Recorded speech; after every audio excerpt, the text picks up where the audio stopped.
Bismillahirrahmanirrahim. Assalamualaikum warahmatullahi wabarakatuh. Alhamdulillahilladzi anzala ala 'abdihil kitaba wa lam yaj'al lahu 'iwaja.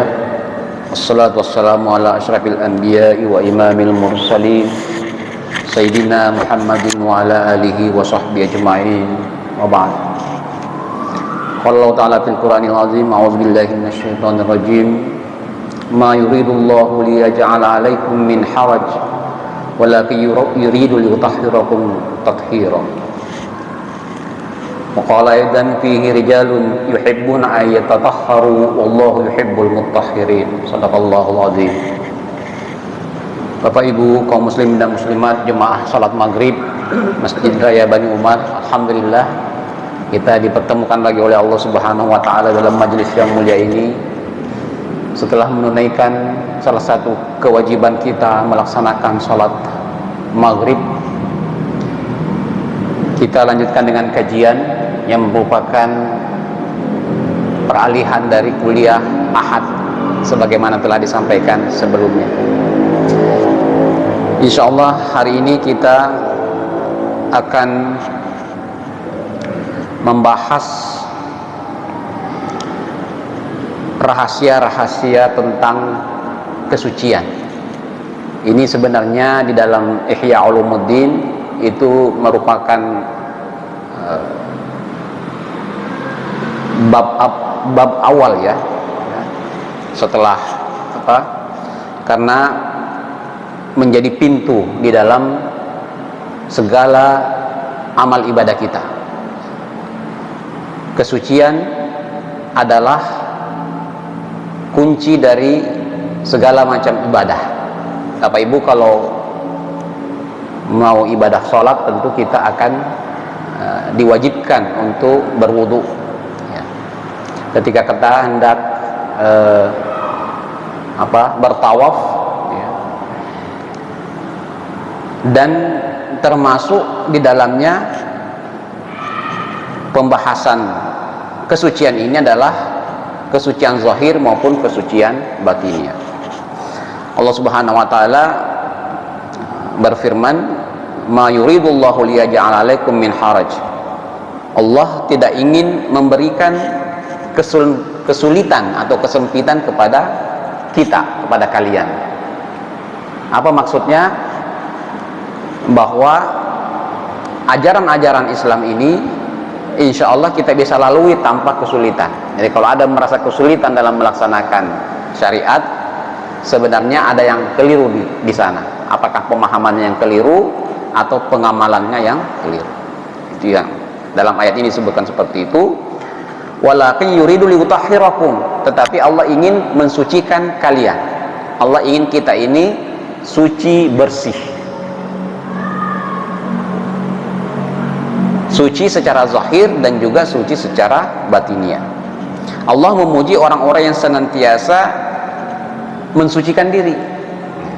Salah satu sahabat itu pernah dipuji oleh Rasulullah Shallallahu Alaihi Wasallam karena tidak pernah sama sekali dia terkena najis maupun hadas kecuali langsung dibersihkan.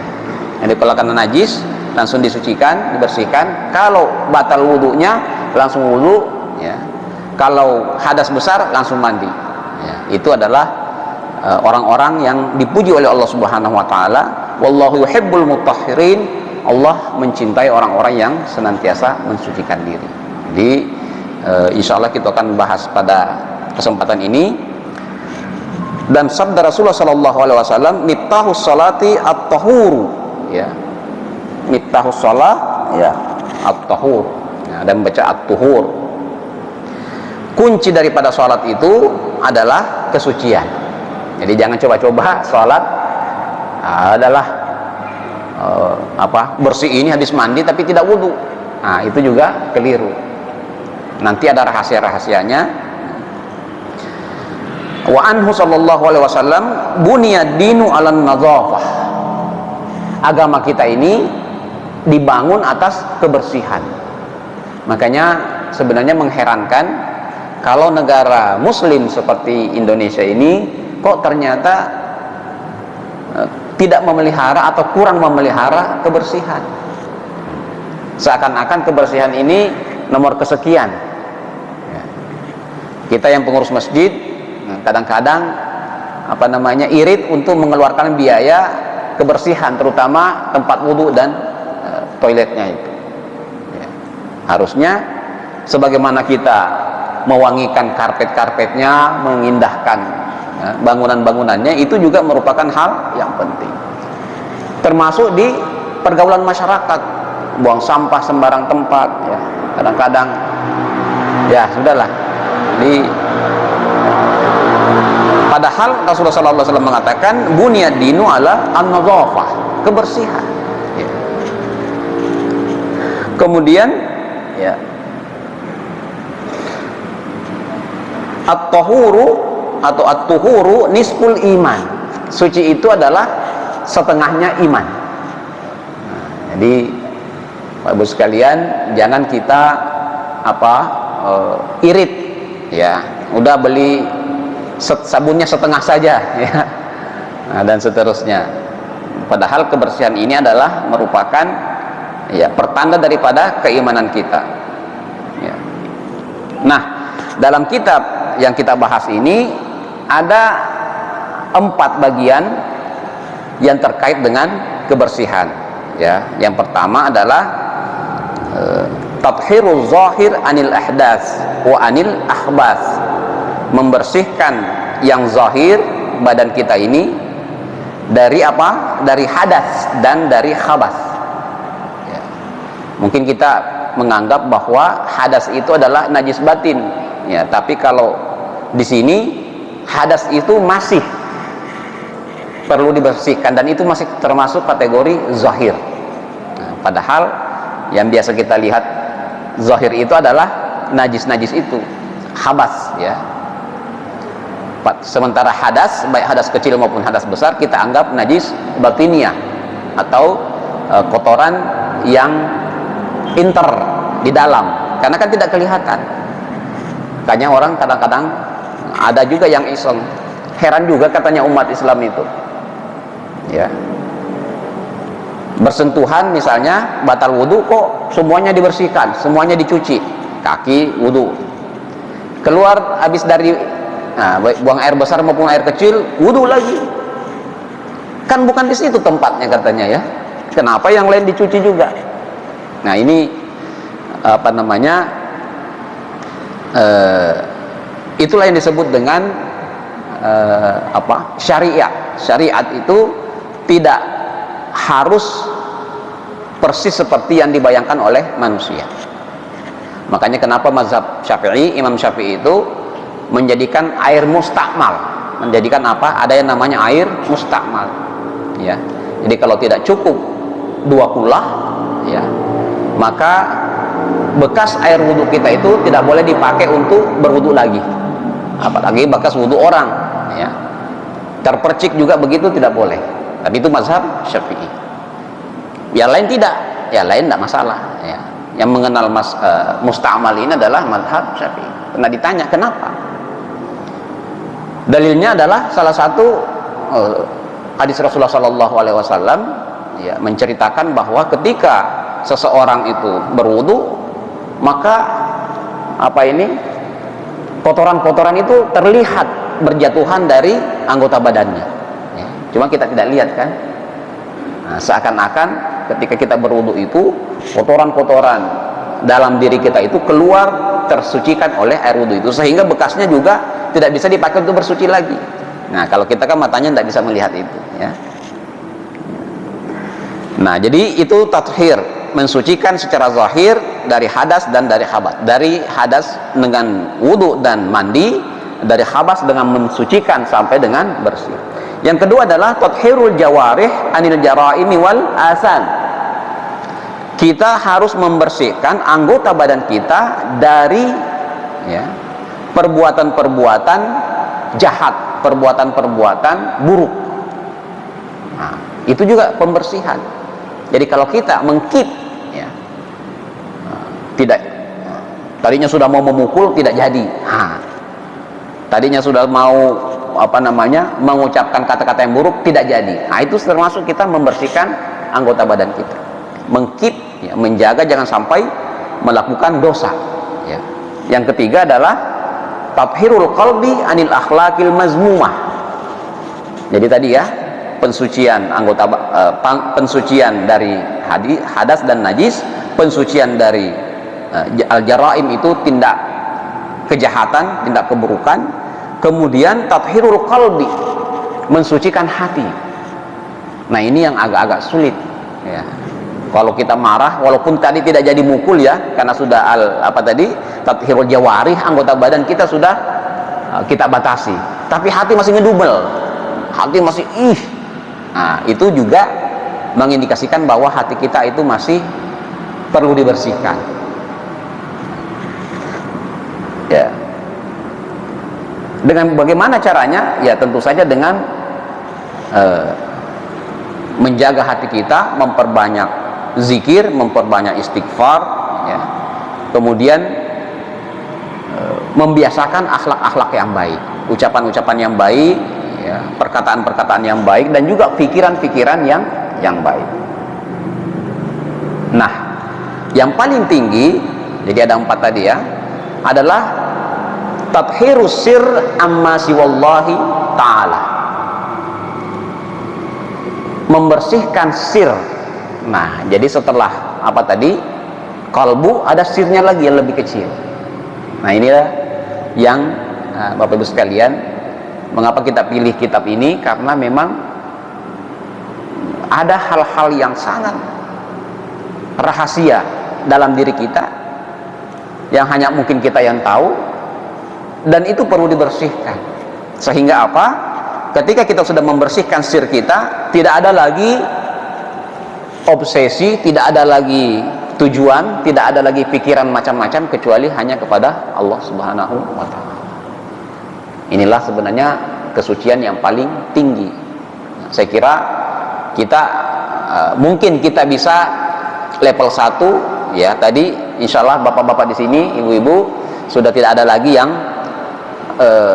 ketinggalan, ya, tidak tahu cara berwudu, tidak tahu membedakan najis, ya. Insya Allah akhlak kita juga sudah baik, tetapi ini yang penting ini adalah tathhirul sir, ya, amma siwallahi ta'ala, ya. Inilah yang merupakan posisi kenabian, nah, posisi kenabian. Tetapi tentu saja, ya, perlu latihan. Makanya disebut dengan riyadhah, perlu kita melatih betul supaya pikiran kita ini, ya, semua yang berputar di kepala kita ini ujungnya lillahi ta'ala. Makanya kita diajarkan untuk senantiasa mengucapkan bismillah, ya, dengan karena nama Allah Subhanahu wa Ta'ala. Insya Allah kalau kita konsisten dengan bismillah itu, maka, ya, pikiran kita senantiasa terjaga untuk tidak berpaling dari Allah Subhanahu wa Ta'ala.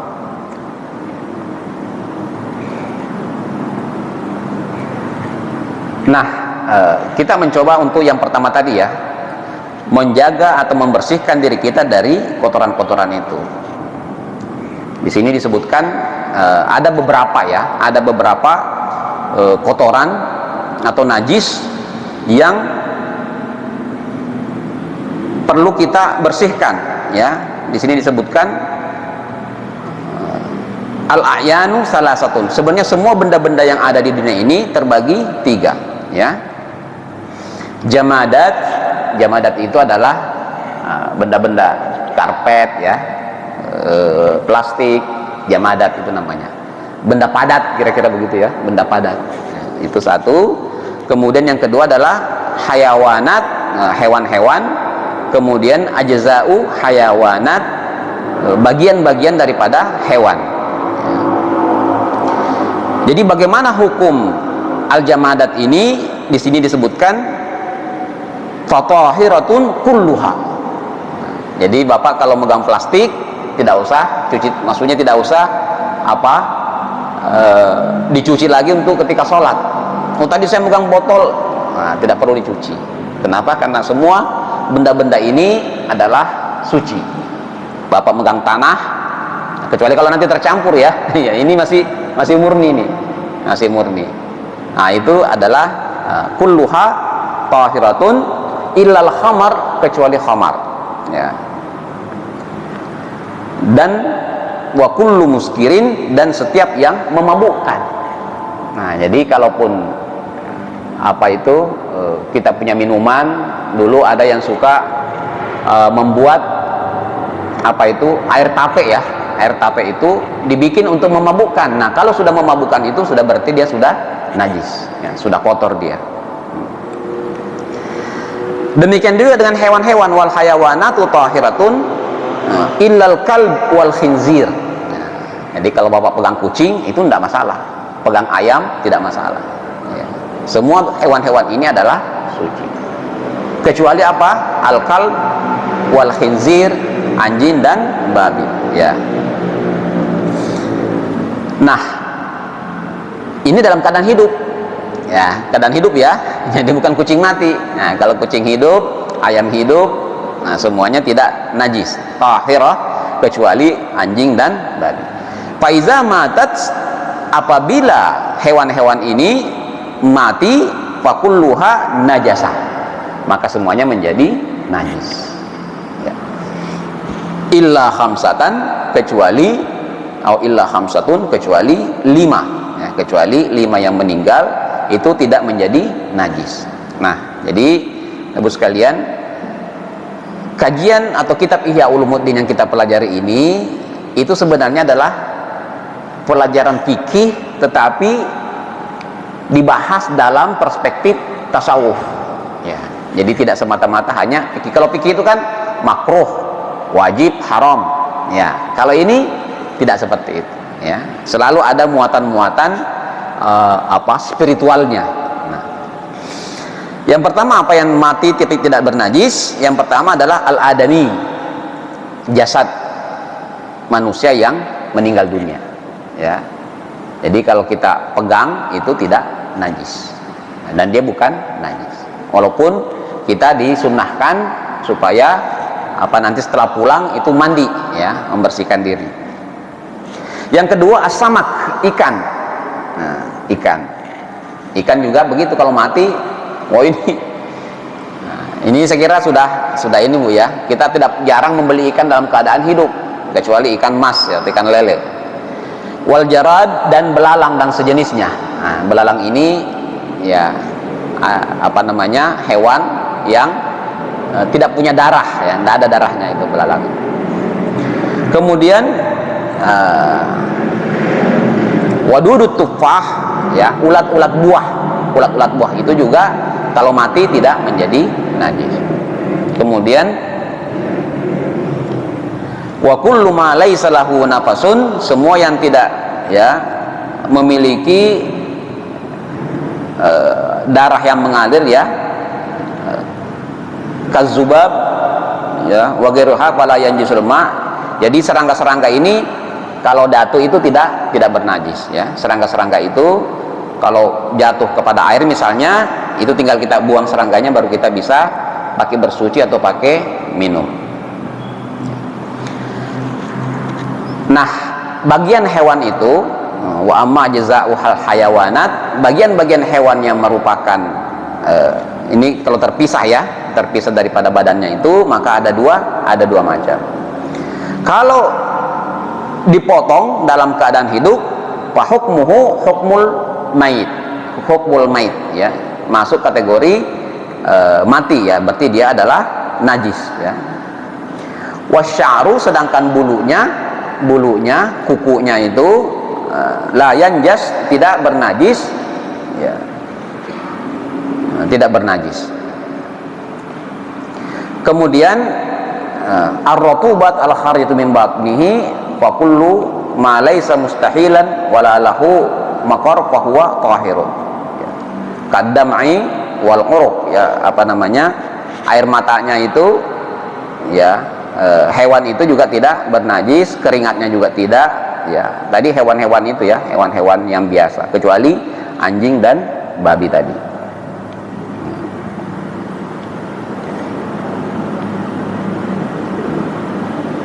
Oke, kita lanjut Pak.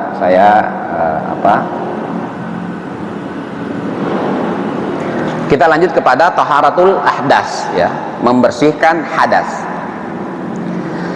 Yang pertama di sini bahasanya adalah adabu qada'il hajah wa minha al-wudu wal ghuslu wat tayammum. Ada 3 cara bagi kita untuk membersihkan hadas, ya. Yang pertama adalah al-wudu, berwudu. Ya, wal ghuslu dan mandi janabah. Kemudian wat tayammum dan tayamum. Tapi tayamum ini sebenarnya bukan membersihkan, ya, bukan mensucikan, tetapi dia adalah pengganti, ya, pengganti ya. Jadi untuk membolehkan sholat.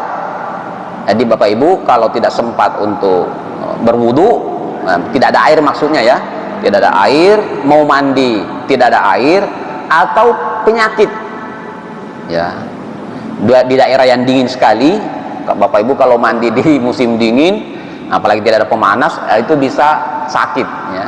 Itu maka boleh untuk bertayamum. Jadi istibahati sholat, tayamum ini untuk membolehkan sholat, tapi bukan untuk membersihkan hadas tadi.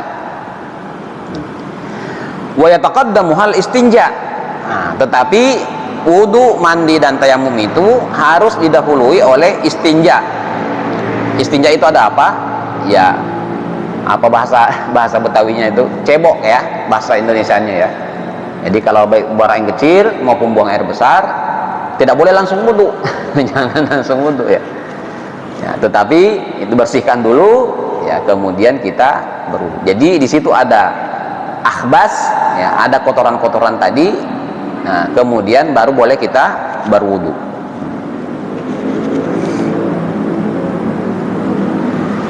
Nah, orang yang membuat apa tadi ini qada'il hajah, kalau kita ingin buang air kecil ataupun buang air besar, di sini disebutkan ayyab'uda an ayunin nazirin, hendaklah menjauhi pandangan manusia. Nah, alhamdulillah Bapak Ibu, kitab ini dibikin pada waktu kondisi arsitektur belum seperti sekarang ini ya. Dulu itu masih padang pasir ya.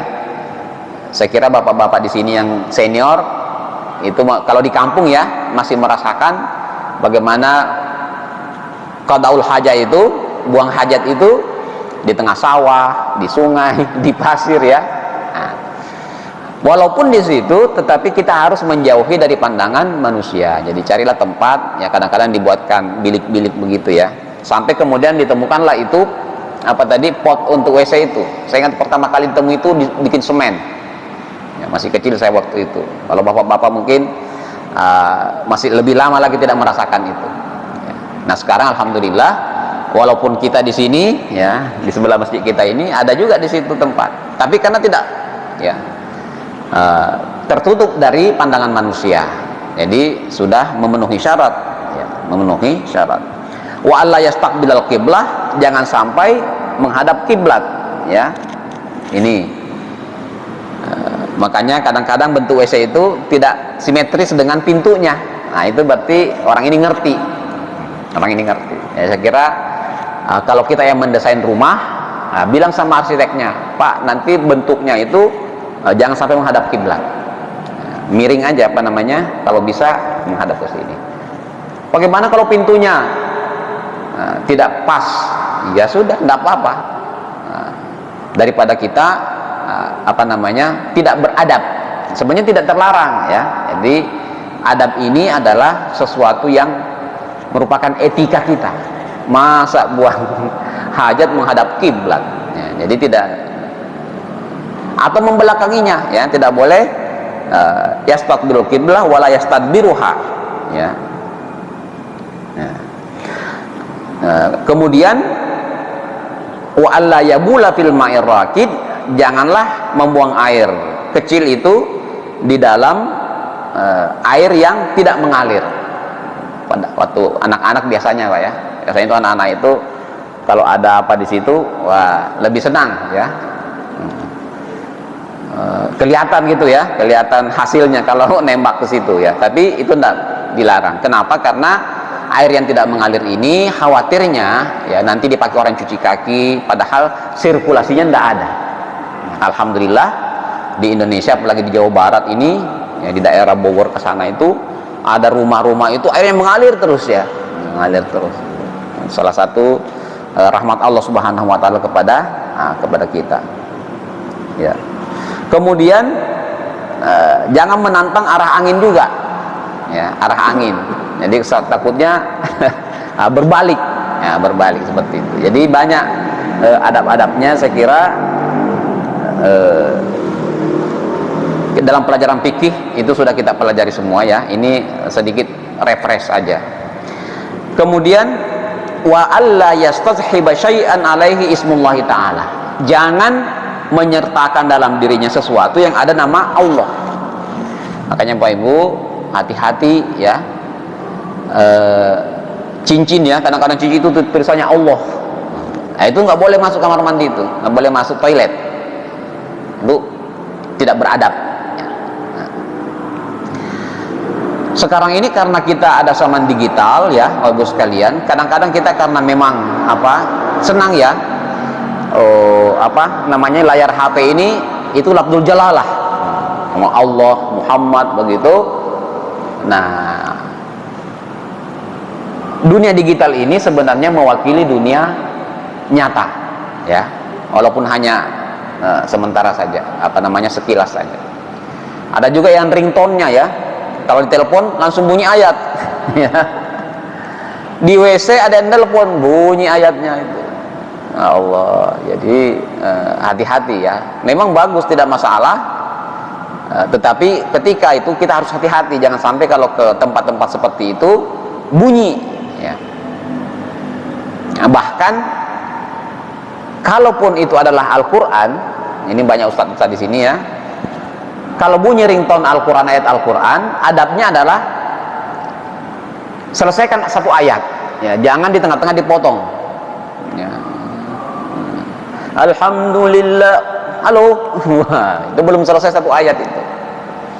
Nah, jadi tidak salah ya kita menggunakan hal-hal yang begini untuk sebagai aksesoris kita, tetapi penghormatan kita juga harus ada ya. Jangan sampai terjadi kita maunya bagus ternyata keliru. Nah, kita maunya bagus ternyata keliru. Kemudian doa, jangan lupa berdoa ya. Bismillahi a'udzubillahi minal khubuthi wal khaba'is. Kadang-kadang ini kita ajarkan kepada anak-anak. Anak-anak hafal semua, tapi kita tidak praktekkan ya. Nah, dia praktekkan ya Pak. Doa yang kita ucapkan itu ya, jadi kalau kita sudah membaca doa itu, ini kata guru kita, walaupun ada yang kelewatan ya kan, entah ketika kita sedang buang air itu mencuci, ada yang terpercik itu yang tidak kita kelihatan ya, ataukah kita berwudu kurang sempurna, inilah yang doa inilah yang menyempurnakan itu. Kita sudah berdoa kepada Allah, ya Allah ya, aku berlindung kepadamu ya, minal khubusi ya, dari kotoran-kotoran, wal khaba'is ya, kotoran-kotoran zahir dan kotoran-kotoran yang tidak terlihat. Nah, di situ ada yang menerjemahkan sebagai syaitan. Syaitan. Kita berlindung kepada Allah dari syaitan. Kemudian ketika keluar, alhamdulillahillazi azhaba anni al-aza aw ma yuzini wa abqa alayya ma yang fauni, atau yang biasa kita baca itu berdoa, ya Allah, segala puji bagimu yang telah menghilangkan dari saya apa yang menyakiti, apa yang kita kan kalau sebenarnya mau buang hajat itu kan kalau tidak terbuang itu waduh sakitnya ya. Kadang-kadang kalau antri itu, apalagi waktu di pesantren dulu kan banyak kita ini santri, ini kamar mandinya cuma terbatas. Waduh, kalau menahan mules itu luar biasa. Jadi begitu lega ya, maka kita bersyukur kepada Allah Subhanahu wa taala bahwa kotoran-kotoran yang membuat penyakit ini sudah dihilangkan oleh Allah. Kemudian wa abqa, dan menyimpan yang bermanfaat. Jadi makanan-makanan yang kita makan itu sebagian menjadi manfaat, sebagian itu menjadi penyakit sehingga dibuang, ya. Ya. Nah, baik.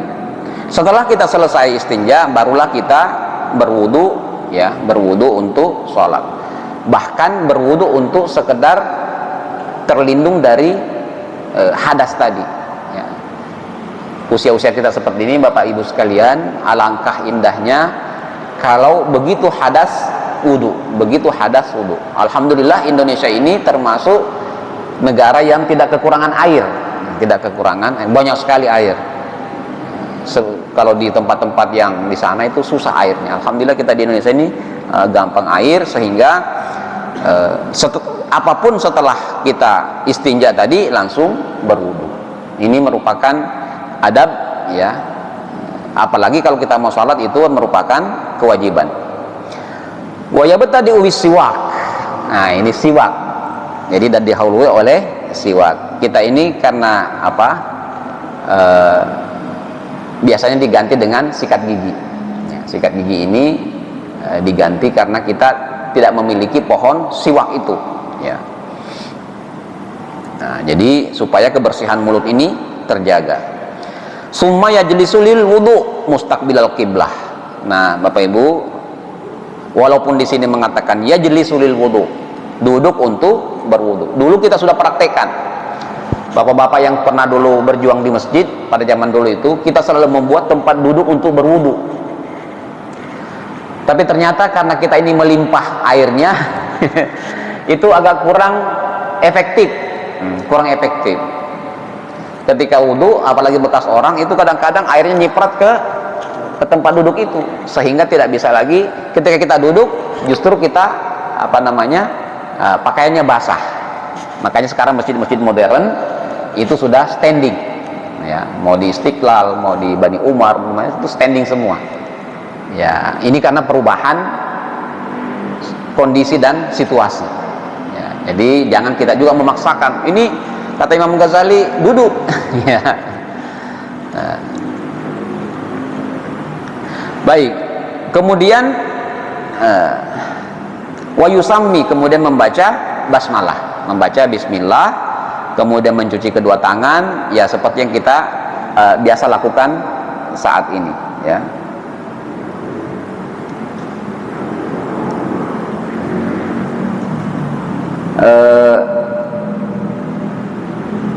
Disunnahkan 3 kali 3 kali, ya, 3 kali 3 kali, walaupun itu namanya sunnah saja, ya, walaupun sunnah itu 3 kali 3 kali, tapi kalau air sedikit itu cukup 1 kali saja, cukup 1 kali saja. Bapak Ibu sekalian, sampai di wudhu ini saya ingin menegaskan bahwa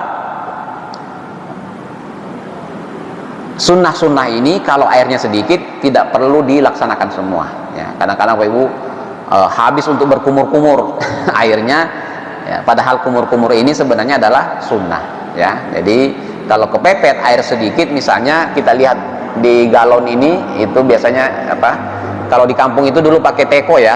Nah, kalau sudah tidak mencukupi, sementara banyak yang memakai, kita cukup untuk menggunakannya yang wajib-wajib saja. Mana yang wajib-wajib itu, ya, baghusilu wujuhakum, wajah, wa aydiyakum ilal marafiqi, ya, tangan sampai siku, bamsahu biruusikum, kemudian menyapu kepala, kemudian wa arjulakum ilal ka'baini, kaki sampai dengan mata kaki, ya. Nah, di balik itu semua, Ibu sekalian, ya, itu yang wajib itu kalau mazhab Syafi'i mengatakan wat tartib, ya. Jadi 4 ini ditambah dengan niat, ditambah dengan tertib. Jadi tidak boleh ditukar-tukar. Nah, tidak boleh ditukar-tukar. Inilah wudu, ya, salah satu cara untuk membersihkan daripada hadas kita. Nah, Bapak Ibu sekalian, ini sebenarnya bahasanya panjang, tapi sesuai dengan tradisi kita di kuliah duha dulu, mungkin ada waktu sedikit sampai dengan azan untuk tanya jawab, ya. jawab ya. Saya persilahkan, mungkin Bapak Ibu ada yang ingin disampaikan yang masih menjadi kendala selama ini ketika kita baik wudhu maupun mandi. Silahkan Pak Sarul.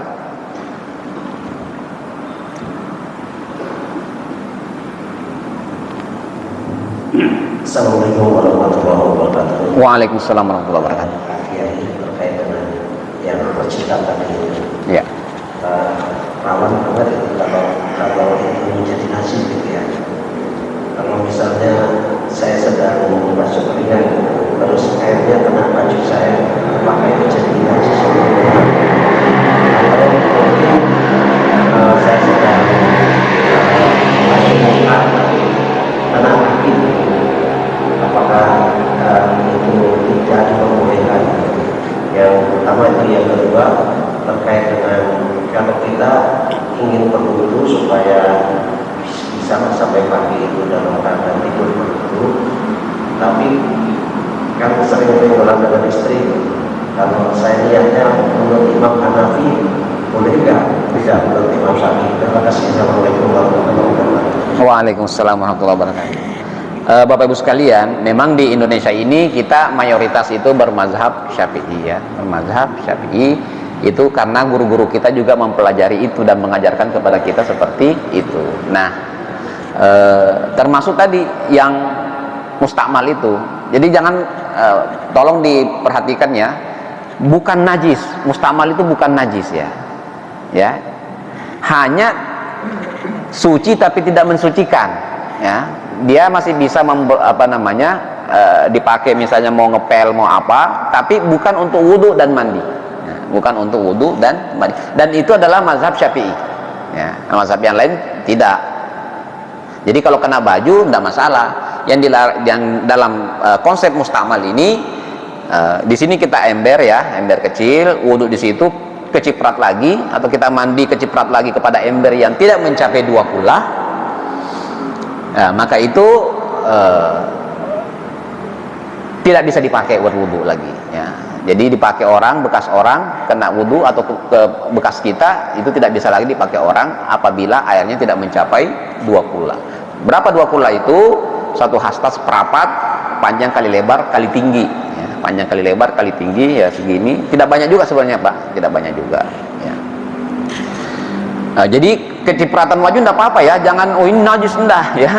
Kecipratan pada air yang mau kita pakai lagi ya. Jadi hindari. Makanya sekarang itu dengan menggunakan keran ini itu yang lebih aman. Kalau tidak ada keran, makanya itu saya lihat orang tua dulu itu pakai ceret ya, pakai apa itu. Nah, jadi sedikit tapi bisa kena semua. Dibanding kita pakai apa itu baskom misalnya, ya itu tidak cocok kalau konsep mustakmal kita pakai. Nah, tetapi mengenai penggunaan mazhab ini Bapak Ibu sekalian, etikanya itu adalah konsisten, etikanya konsisten, tetapi tidak ada perintah langsung bahwa kita harus seperti itu terus menerus ya. Tidak ada perintah langsungnya bahwa kita harus begitu terus menerus. Saya perhatikan di pengamalan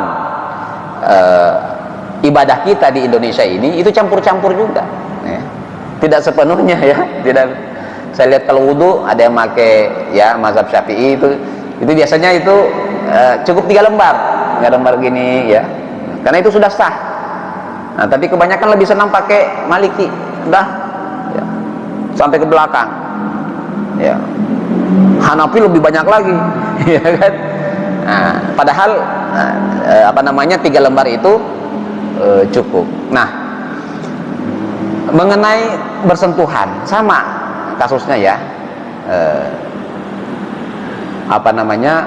Kalau mazhab Hanafi itu yang membatalkan wudu itu adalah menyentuh perempuan, itu artinya jima.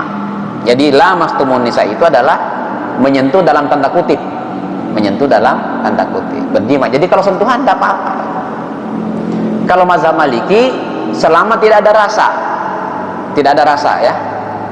Kalau Bapak pegang tapi ada hasrat, nah itu batal wudunya menurut Maliki ya. Nah, jadi Bapak itu kalau sentuhannya itu sentuhan yang tidak pakai rasa ya, berarti tidak batal kalau Bapak pakai mazhab Maliki ya. Tapi daripada repot-repot ya mazhab Hanafi sekalian ya, itu wudunya sepanjang malam wudhunya sepanjang malam. Kalau kita Syafi'i ya nggak mau sentuhan ya, pisah, atau wudhu lagi baru tidur, wudhu lagi baru tidur. Tapi sekali lagi Bapak Ibu sekalian, jangan ini menjadikan kita kesulitan ya. Mana yang menurut Bapak pas, pilihlah yang itu ya. Oh saya kayaknya pasnya yang ini, saya pilih yang ini ya. Jangan menganut mazhab tapi kemudian ngedumel, susah amat sih ini ya. Ya.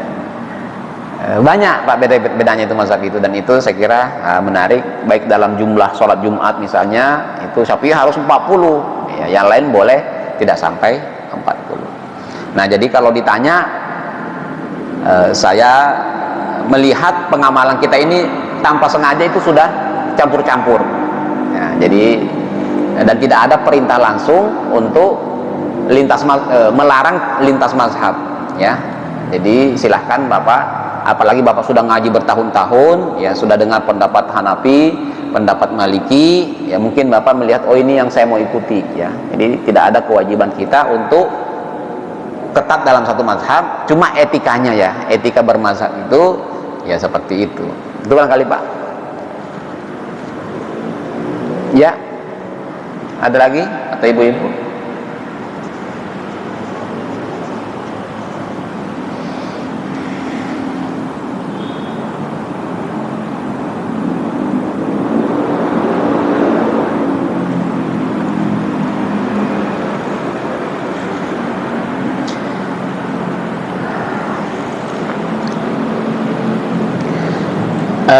Baik, sambil menunggu ya Mas ya. Ada ibu-ibu? Silakan Bu.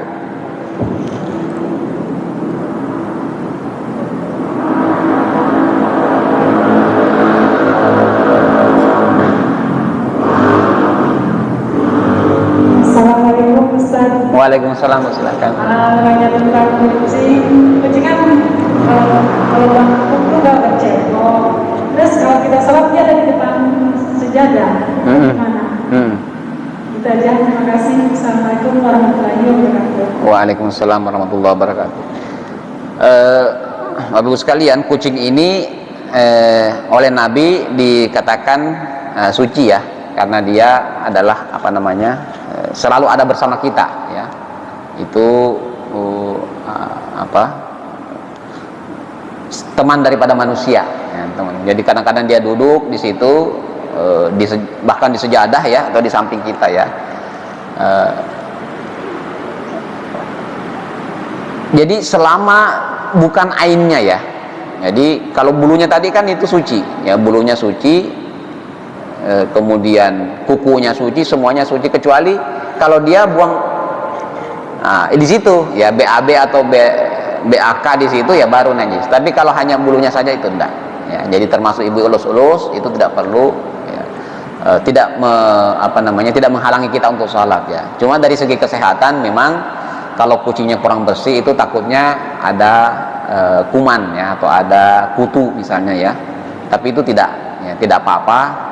Jangan pada kucing di situ langsung dicuci lagi ya, tidak apa-apa. Tidak harus langsung dicuci ya, kecuali kalau dia ada kotoran ainnya di situ, ain bendanya najisnya itu ada di situ, itu baru kita bersihkan. Tidak apa-apa Bu ya kalau kucing. Silakan.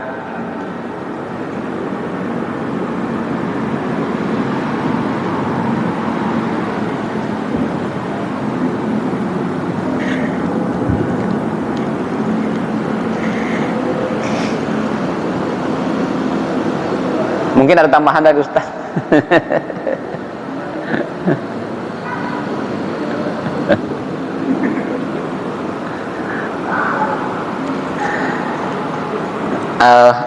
Ya, sambil menunggu ya. Jadi sebenarnya belum sampai ke pembahasan itu, tetapi Bapak Ibu sekalian, dalam Ihya Ulumuddin setiap gerakan-gerakan itu sebenarnya ada hikmahnya ya. Setiap gerakan-gerakan itu ada hikmahnya.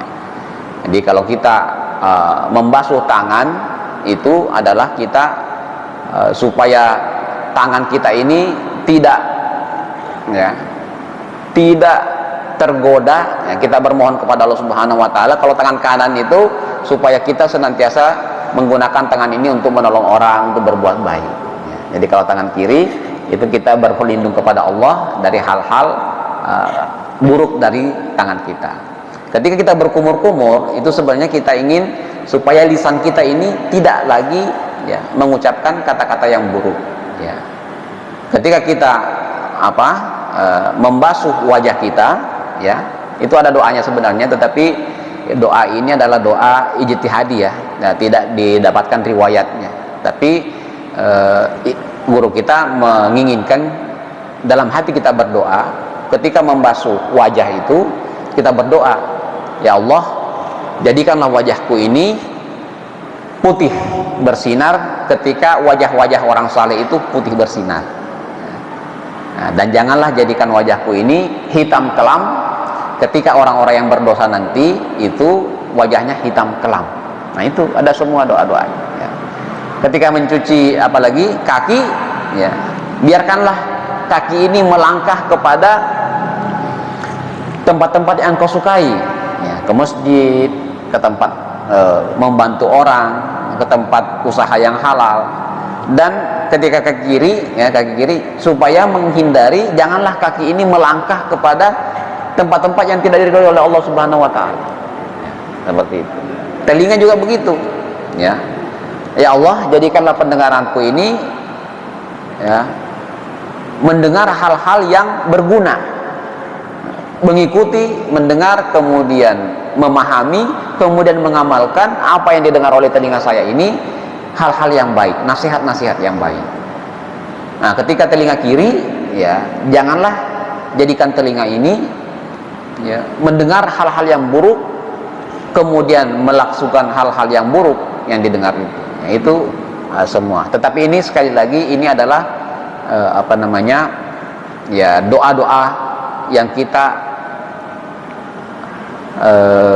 doakan supaya anggota badan kita ini itu semua ketika berwudu itu terhindar ya. Kita mendoakan supaya wudu itu bukan hanya sekedar mensucikan hadas kita, tetapi sekaligus merupakan doa bahwa tangan ini melakukan hal yang baik ya. Lisan ini mengucapkan hal-hal yang baik ya. Ketika kita mengusap kepala, ingat Bu ya, mengusap kepala, jadikanlah kepala ini termasuk orang-orang yang dinaungi oleh naungan Allah Subhanahu wa taala pada yaumul mahsyar, ketika tidak ada naungan lagi selain daripada naungan Allah Subhanahu wa taala. Ya. Ya, seperti itu ya. Ada lagi, Pak?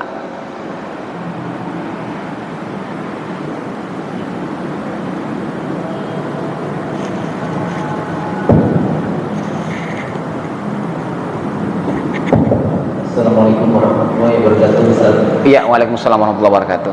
Ustaz, ada sebuah hadis yang menyatakan bahwa bagi kita yang berwudu dan kemudian menyempurnakannya dengan berdoa, dengan menyebut syahadat dan